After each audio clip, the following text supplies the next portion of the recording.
ساتھ سے امام موسیٰ کاظم علیہ السلام کا زمانہ تھا۔ امام حج پر تشریف لے جا رہے تھے۔ بنی عباس کے ایک وزیر جس کا نام بھی موسیٰ تھا، موسیٰ بن عیسیٰ، اس نے سعی کے مقام پر امام کاظم کو سواری میں دیکھا۔ توجہ رکھیے گا، ذہن بنائیے گا۔ بنی عباس کا وزیر امام کاظم کو دیکھتا ہے سعی کے مقام پر کہ وہ سواری میں سوار ہے۔ بنی عباس والا جو وزیر ہے وہ اپنے کارندوں سے کہتا ہے کہ انہیں ذرا تنگ کر کے آتے ہیں، انہیں ذرا پریشان کرتے ہیں۔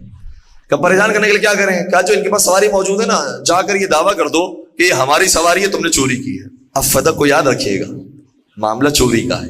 کہ جا کر کہتے نا امام موسیٰ ابن جعفر سے کہ آپ نے چوری کی تو ہمارا گھوڑا ہے، تو ہماری سواری ہے، آپ ہمیں دے دیں۔ اب یا تو وہ کہیں گے کہ نہیں میری ہے سواری ہے، اور تم کہو گے کہ میری ہے، ایک جھگڑا پیدا ہوگا۔ اور جہاں پر بھی جھگڑا ہوتا ہے، چاہے وہ انسان کسی بھی طرف کا ہو، کہیں نہ کہیں اس کی عزت میں کمی واقع ہو جاتی ہے۔ امام مجبور ہوں گے اور پھر یہ ان کے ساتھ مسئلہ ہو جائے گا، ان کی تو ویسے ہی عزت نہیں۔ اب یہ آئے امام کی خدمت میں اور یہ پیش کیا، انہوں نے کہا کہ یہ دعویٰ کر دیا کہ یہ ہمارا گھوڑا ہے۔ سنیے گا کیا اخلاق ہے امام کا۔ آج بھی جنہوں نے یورپ کا سفر کیا ہے، جاپان کا سفر کیا ہے، آسٹریلیا کا، امریکہ کا سفر کیا ہے، سوئٹزرلینڈ کا سفر کیا ہے، انہیں یہ اندازہ ہے کہ اگر آپ وہاں کے کسی باشندے کو جان بوجھ کر بھی دھکا دیں گے نا، آپ سوری کہیں نہ کہیں، جس کو دھکا لگا ہے وہ آپ کو سوری کہے گا۔ یہ ہے اخلاق۔ کہ نہیں معلوم، ہو سکتا ہے کہ ہم سے غلطی ہو گئی ہو، ہمیں تو نہیں پتا کہ اس سے جان بوجھ کے دھکا دیا، ہو سکتا ہے کہ ہم سے دھکا لگ گیا ہو، فوراً سے وہ سوری کہہ دیں گے۔ آپ بعد میں کہیں گے، اس سے پہلے وہ سوری کہہ دیں گے۔ جو دھکا کھانے والا وہ پہلے سوری کہے گا۔ آپ یہ اگر انداز اختیار کرو، یہ اخلاق اگر دیکھنا چاہیں نا، تو امام کاظم کس واقعے میں نظر آئے گا۔ اس نے جا کر کہا کہ اے موسیٰ بن جعفر، یہ میرا گھوڑا ہے، کہاں سے چوری کیا ہے، میرے حوالے کر دو۔ امام موسیٰ کاظم اسی وقت اتر گئے، کہا یہ ہو سکتا ہے تیرا گھوڑا ہو، تو لے لے، ٹھیک ہے۔ لیکن امام نے ایک اور کام کیا۔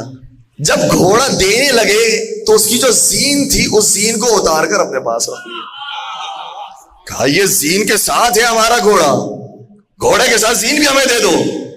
امام کا جملہ سنیے گا۔ امام نے فرمایا گھوڑے کا مجھے نہیں پتا، اس لیے کیونکہ میں نے یہیں کے بازار سے خریدا ہے، ہو سکتا ہے جس نے مجھے بیچا ہے وہ چوری کا مال بیچا ہو، لیکن زین وہ ہے جو میں مدینہ سے لے کر آیا تھا، اور یہ میرے دادا امام باقر کی زین ہے، اس لیے میں یہ زین تجھے نہیں دے سکتا، کیونکہ زین کے بارے میں مجھے 100% ظاہری طور پر معلوم ہے کہ کسی اور کا مال نہیں ہے۔ گھوڑے کے بارے میں تیرا یہ اگر کہنا ہے تو ہو سکتا ہے کہ درست ہو۔ اس واقعے سے سبق کیا ملا؟